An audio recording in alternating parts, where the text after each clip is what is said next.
And I tell people it's not just for you. You may need it for someone in your family or someone in your inner circle, a friend or peer. And if you're not networked, how do you help people? Welcome to Your Intended Message, the perfect place for leaders and promising professionals who want to convey the intended message for greater success. Every week, we interview experts who address the challenges and best practices to deliver your message effectively. That might be one-to-one, one-to-few, or one-to-many. And perhaps the most important conversation, one-to-self. I'm your host, George Torok. My guest today is Larry Kaufman.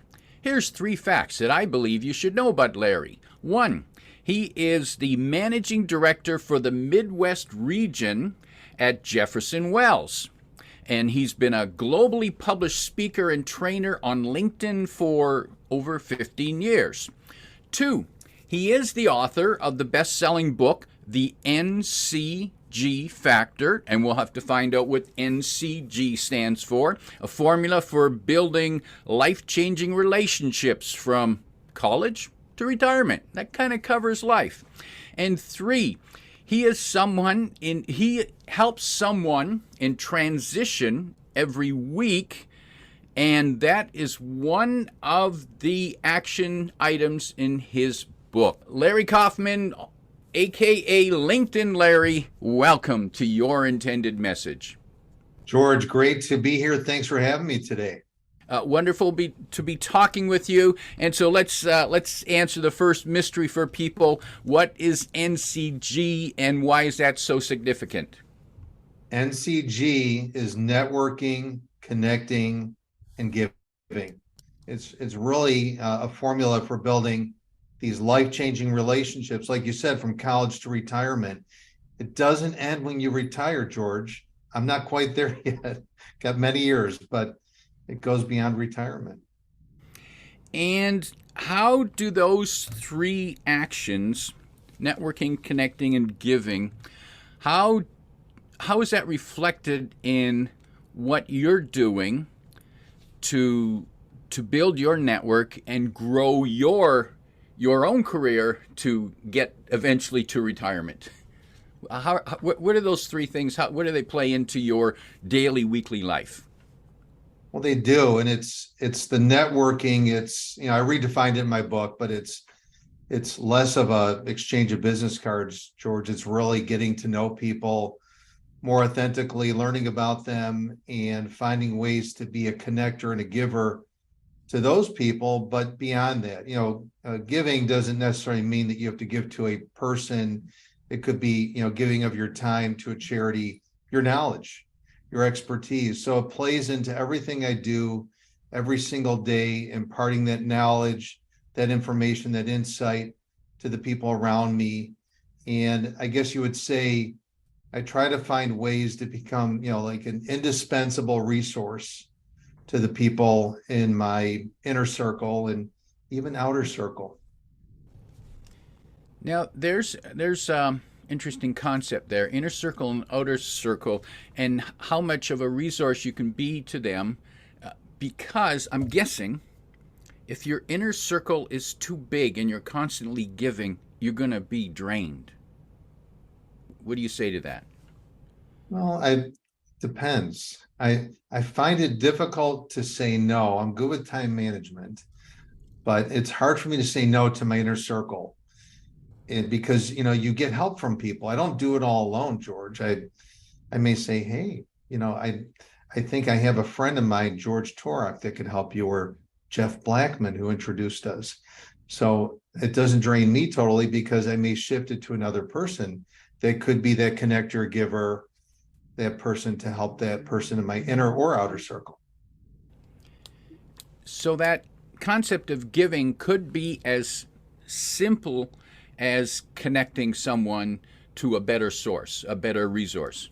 Right, because I'm not always the best resource. If you needed, someone to fix the electrical in your house, I have to refer you to some people in my network, or you're going to be without power. How big is your inner circle? How does one decide, and how does one decide how big it should be? I think it could be as big as 3 people, or as little as 3 people. It could be 100 people. I think it's the people that you know, trust, and can ask almost anything to that network, that inner circle where if you're in my inner circle, George, and I say, I need a favor, you're not going to wave. You're going to be like, really, Larry, what do you need? I'm ready to help. That's the inner circle. It's those people you can rely upon. So the more you have in that inner circle that have varied experience, connections, relationships that are local, global, and that's what I have more opportunities to help other people in my network and even my extended outer circle network. Giving is a big part of what you do. You mentioned that it could be giving to a charity. And how does giving to a charity help your network?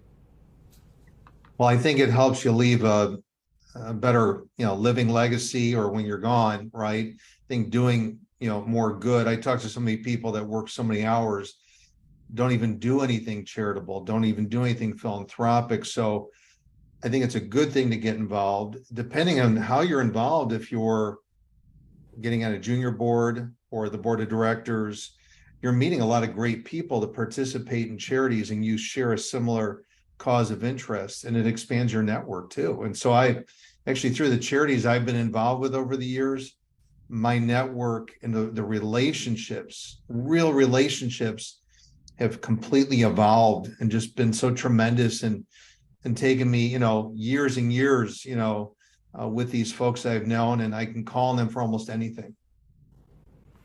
Now, I'm reminded of, and forgive me for going back to such an old movie, but I'm reminded of The Godfather, who would be asked for a favor, and he'd give a favor, and he'd say, well, someday it may never happen, but one day I may come around and ask a favor of you.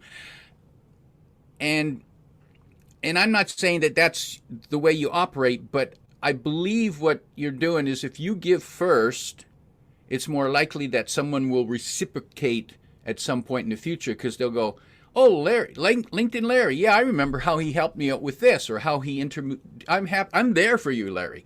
I'm guessing that's the way it works. It does. I don't give with expectation for the get. And if you do, you're doing it wrong. However, I've been very giving, and it's very fulfilling. I enjoy it. Like, it's a big thrill. It's euphoric when I hear back, Larry, this connection led to a job, or helped my charity, or did this for me and my family. But sometimes you will need that favor, George. You'll need it for a family member, for yourself. And it's those people, those in transition with the job that never built a network. They were working 70-hour work weeks. All of a sudden, 20 years later, they're out of a job. They're like, I don't have a network. And they're asking people they don't know for favors. And they're like, I don't really know you. And so I can help my children, my spouse, those in my inner circle, outer circle. I have built a great network. And usually it's not for myself that I call in those favors. It's for other people that need help. But I have needed favors. You have to read the book to read about a favor I called in for my son. But it really is important to build relationships where you can't do the Godfather ask for that favor. Someday I'll need that favor. And I'm thinking about when we give gifts, whether it's for a birthday gift or a Christmas gift. Now, we usually feel good about watching the other person enjoy their gift. If we're there to watch them unwrap, and we see the joy and the pleasure, it makes us feel good. Do you get that same euphoria when you do something for someone else? Even better, because sometimes those gifts that I've gotten are terrible. So I don't get real excited. You have to fake it. So I'm not faking it, because I do good, but it feels good. Like someone will say to me, Larry, how can I help you? By letting me help you helps me. And I'm truthful about that. I'm sincere, because I feel good. And when you come back and go, Larry, because of what you did and that connection, or frankly, like just the advice I give on career transition or using LinkedIn or something innovative or interesting, or make a true connection. I felt that there was good commonality, or I get a couple, married or on a date. All those things come back and make me feel awesome. Like it makes my week, it makes my day. Larry, I noticed you've got last time I looked, over 29,000 followers on LinkedIn. How can you give that much to that many people? So I've got the followers and I've got the connections, which are pretty similar.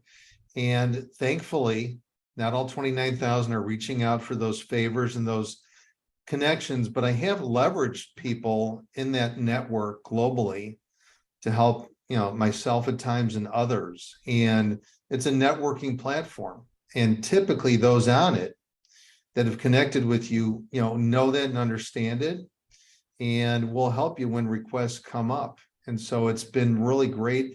And there's so much expertise. So I love having that network, because sometimes I didn't realize someone in LA has this subject matter expertise that someone in my inner or outer circle needs.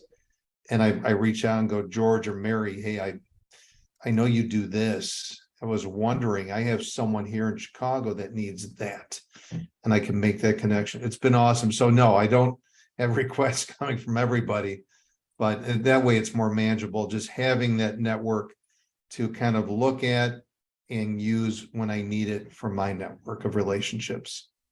Larry, I'm thinking about those people who you talked about, who work in a job in a company, or their career spans 20 years, and then all of a sudden one day they're out of a job and they don't have a network, which is probably a good reminder that just because you've got what you think is a steady job, a good job, doesn't mean that you shouldn't be networking. And I'm reminded of the book that the author's name escapes me right now, called "Dig Your Well Before You're Thirsty," and he talked about Harvey Mackay, "Dig Your Well Before You're Thirsty," who talked about you need to be marketing before you need the marketing response. You need to be building your network before you need the networking favors back. Is that the advice that you'd give to those people who are at any point in their career? Always be networking, always be building relationships. But I will tell you, it's going to continue to happen. I meet people like this all the time. And I tell a story of a gentleman in my book, and when I met him, he was about 53 and very successful in the real estate world. And the next generation basically said, hey, I don't need you as CEO anymore. We're disposing of our assets.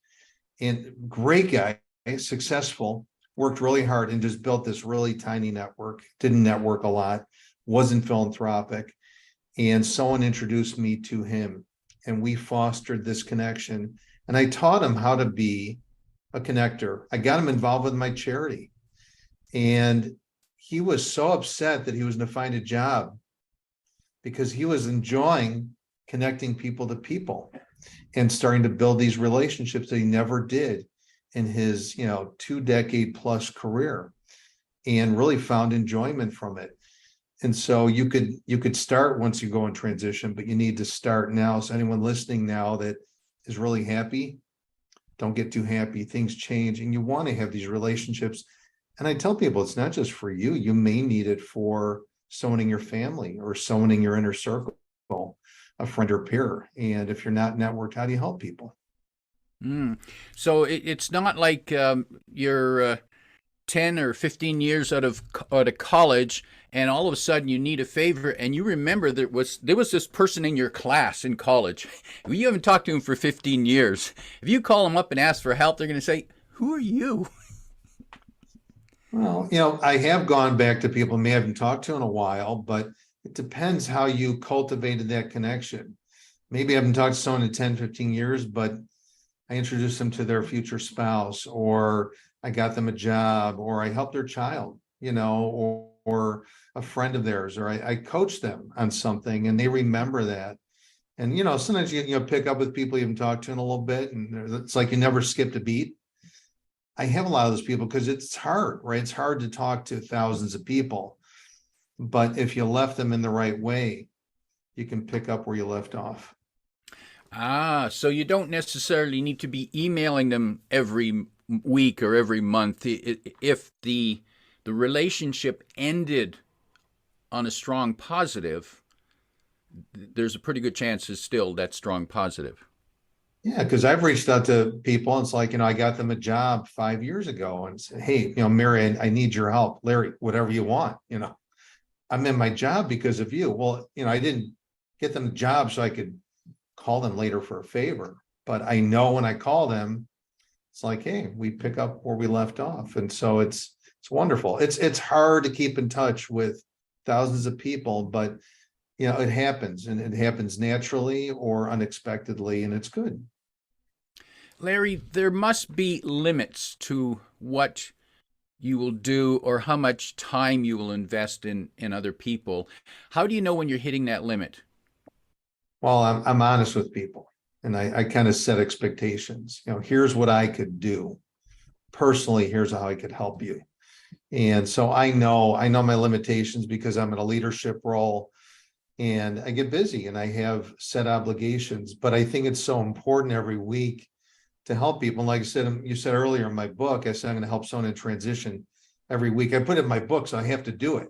So that's something I always have to work in, but I always exceed that NCG goal that I set. But yeah, you have to set expectations because I can't be everywhere all the time and I can't do everything, but I will set expectations up front, what I can do, how much time I can commit.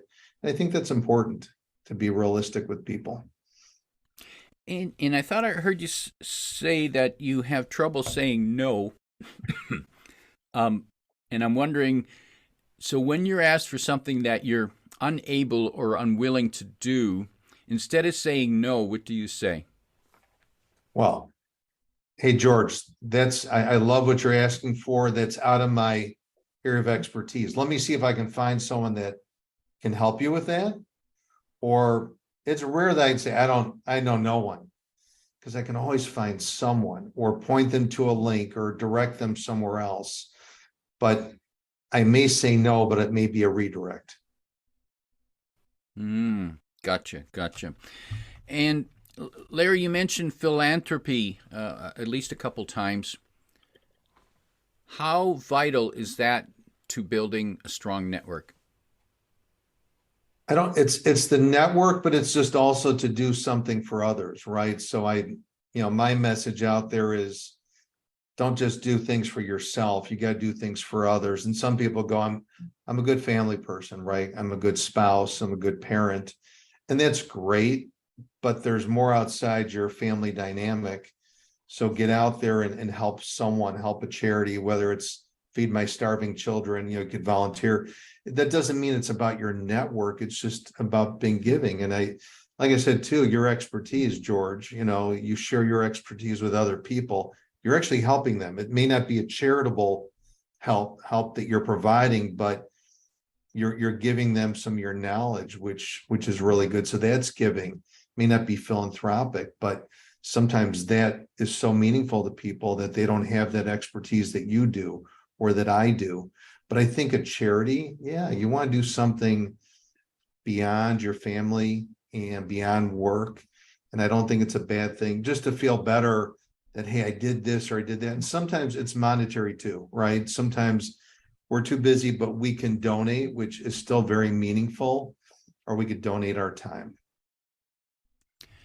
Larry, what if you're giving, constantly giving, do you run into people from time to time who you find are only taking?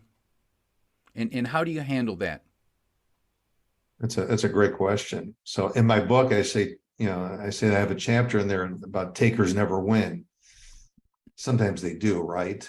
Because they've taken your knowledge, they've taken your connections, and they've never given back in return. And sometimes it's a trial and error, and you have to decipher. I'm still not perfect at it.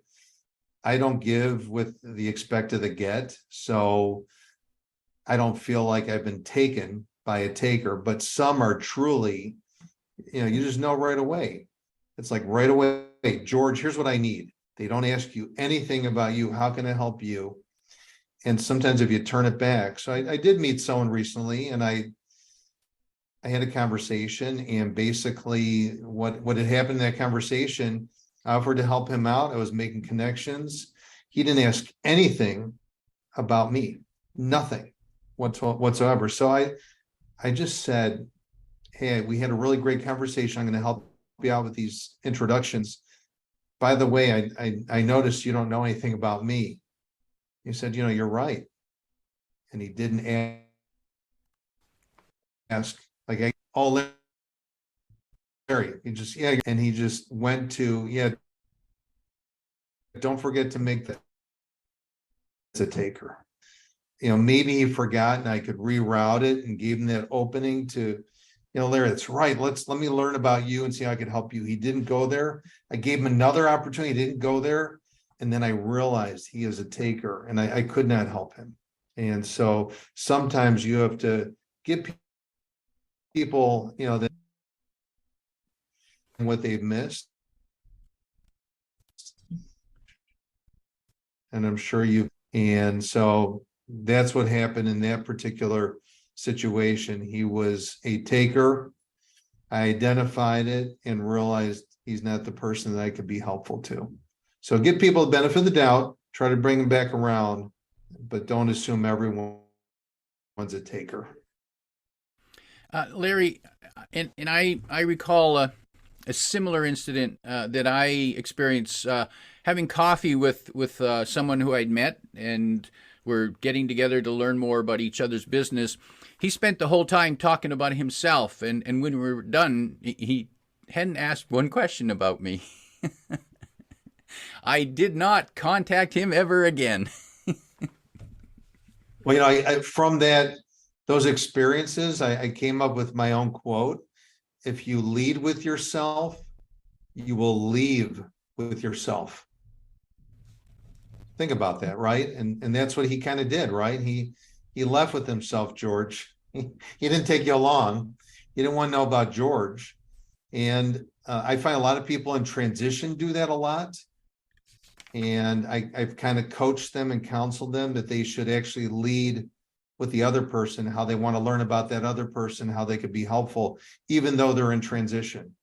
It sounds crazy, but I think it's really important. So if you lead with yourself, you're going to leave with yourself. And Larry, that's an interesting point, because when someone is in transition, when they're looking for their next employment, they're probably feeling anxious and rightfully selfish, and because the pressure's on, and the last thing they're probably thinking about is, how can I help others now? And yet that might be a better approach. It is. And so I tell people, if you start off the conversation, "Hey, George, I'm in transition. I'm glad Jeff put us together. But today I want to learn more about you. I did a little research on your intended message and what you do in your business. I want to learn more about you, how I could help you." And when I tell that person in transition to start off that way, they're like, "Really?" I said, "Yeah, because that other person typically is working, but you're letting them know that you're not there about you completely. But you're letting them know you're in transition, but you want to learn about them. And what will happen is there will be a shift in the dynamic of that conversation. And George is going to be like, "Wow, Larry, that's so generous of you. I want to learn about you. You're in transition. I'm pretty good, but I'll share more about me, but let's talk about you." And it has a shift. So it's hard for, like you say, they're in this sense of urgency. I gotta find a job. But if you make it all about you, it's really not going to result in helping you as much as you think it would. And Larry, I can just imagine being in that situation. If you approach me and say, hey George, I'm in transition, but tell me more about you. How can I help you? I'm immediately going to be, wow, I'm impressed. This man is out there looking for a job, probably hurting, and here he is actually trying to help me. Wow, I'm going to listen to him. I want to know more about him. What a great way to establish a relationship. It is wonderful. And I've had people come back, hey, tell me if you start incorporating this, what happens. The other thing that happens too, when you're doing like these virtual conversations, all of a sudden, George, you go, I know we had 30 minutes today. We're 15 in. You're like, I got to go. I've got some that's just come up. I'm so sorry. So all you've been doing is talking about your transition, about yourself. The other person's like kind of lost. And you didn't get to tell them that you want to help them. A lot of people say, I was going to say at the end, how can I help you? Some say that. But if you get it up front, you don't run into that dilemma, and it changes that dynamic from the get-go. So it is awesome, and it works well. And you got to mean it and feel it. And yeah, when I sit down with you, if we're just meeting, I don't want the first thing you to do is tell me about your resume. Go through your resume to me. Right. And the funny analogy that I've noticed, Larry, is that when I receive requests for guests to be on my podcast, those who come and only tell me about themselves, I usually disregard them, because I see they're all about themselves. They don't even know anything about my podcast or my audience or even me, especially the ones where they don't even have my name on it, because I know they just cut and paste and sent it out. I. And which means, and also you pointed out, well, I was going to ask about you at the end of the conversation. Really? You lost me a long time ago. You're right. Well, I must have passed, George. You let me on the podcast. Certainly you did. No question there. Larry, for people who might want to know more about you, they can find you at your website, which is kaufman-larry.com. Yes. And also, I'm, of course, on LinkedIn, and those links will be in the description below. Larry, how did you get to be this, realizing that giving was critical to yourself as a human being and as a networker, a successful business leader? Was there a aha moment for you, or was there a tragedy that happened early in your life, or a challenge that you suddenly sat back and go, oh, I've been doing it all wrong? Well, I would say it wasn't a tragedy or something like that had happened. And I wrote the book because I took it back to college, because I wasn't a giver in college. I wasn't volunteering. I was definitely all about Larry in college. And so I'm hoping to instill something different in the college kids, which is something I've been doing. But I think it was at a meeting that I met, and I put this in my book, that I met an attorney at a law firm that did intellectual property law, and someone that was a connector in my world that I never realized what a connector meant. But she was a connector way back when, and still phenomenal today. And Brenda introduced me to Brian. And Brian, she said, you got to meet this guy. Now, I was in a leadership role in a similar industry that I'm in today. And it's like, why am I meeting with an attorney in IP? There's nothing to do with what I do. So you know what? He's unique. He does something interesting to bring in clients to his law firm. Trust me, just meet with him. Okay, I trust you. And I met with him. At the end of our meeting, he said, Larry, I want to introduce you to two people that you don't know. And I thought that was really different, right? I was like, why? He said, I want to expand your network. And I think these are two people that I think that you'll want to know to have in your network. And I said, wow. So now, I wouldn't say, George, after that, wow, light bulb, I'm a connector, a giver. It took some time, but I saw that he was making an introduction, doing something different. And it made me listen, in my meetings with people. I don't think we're good listeners. I don't think, like you said, we show up and share a resume. We got to learn about the other person. You can't help people if I don't learn about George, his family, his business, what's challenging you, just not on the business front, personal front, how I could be helpful. And so I really learned from that first interaction with this attorney about being sort of that connector and making those connections, introducing. But I didn't want to just do it and go, here's two people, George, you should know.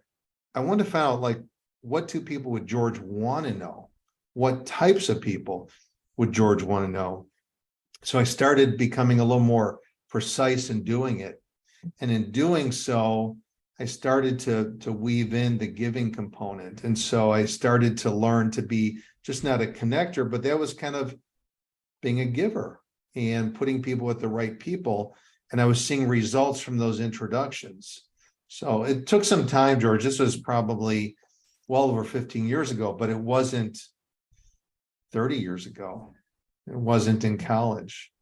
It took me some time, but I'm glad I got there, but I'm really good at it now. So you weren't born smart. You had to work at it. I had to work in, and I like helping people to become givers and connectors and to listen more intently and to ask questions and learn about people and not show up and throw up. And it really, it makes a difference. And I like hearing when people say, Larry, thank you so much. I've shifted the way I do things today. And I've had that. A lot of people saying they run meetings different. They talk to people differently. They listen more. They ask more questions, whether it's in sales or even on the home front with your spouse, significant other, your kids. Larry, you mentioned that one of your routines is to help someone in transition every week. So it's as if you have a goal, a quota to meet. Do you suggest to others to build the habit of giving, that they set themselves some sort of routine, to whether it's weekly or monthly, or let's start by doing at least twice a year, depending on where they're coming from? Well, that's a good question too. And I actually task people in my presentations. I'll say you should set an NCG goal, is what I call it, because we set goals like we want to make $1 million, or we want to do this or want to do that. This is not financial. It's not career. It's about helping others. And it could be once a week, right? It could be once a month. You want to help a charity. Once a month, you want to help someone in transition. Once every 6 months. I don't care, as long as you set a goal to do something for someone other than for yourself. Larry, before we wrap up, if you could sit down with a business leader who's partway through their career, and maybe right now they think that, hey, life's pretty good right now. I'm successful. Look at what I've done. Let me show you my resume. If you could give them 1 or 2 or 3 pieces of advice to become a better connector and more giving, what would be that 1, 2, or 3 pieces of advice? Another good question and thought-provoking. As a leader, I've actually positioned to my team that, I want you to think of me as indispensable to you. So beyond what I do as a leader in my leadership role, what could I do for you personally or professionally? Could I help someone in your family? I want you to come to me for things that you just don't know where to turn. So maybe it's not me, but I could help you. And I tell people, if you become indispensable to your clients, it's not just about your services and products and solutions. If they come to you because my daughter or son needs an internship, or we have this charitable event, we don't know where to get this auction item, it would be so meaningful. It's going to help, these people. When you become indispensable in your team, the people that are, as your clients are coming to you for things outside of what your business does, you're becoming indispensable. You're becoming more of a giver. You're becoming a connector.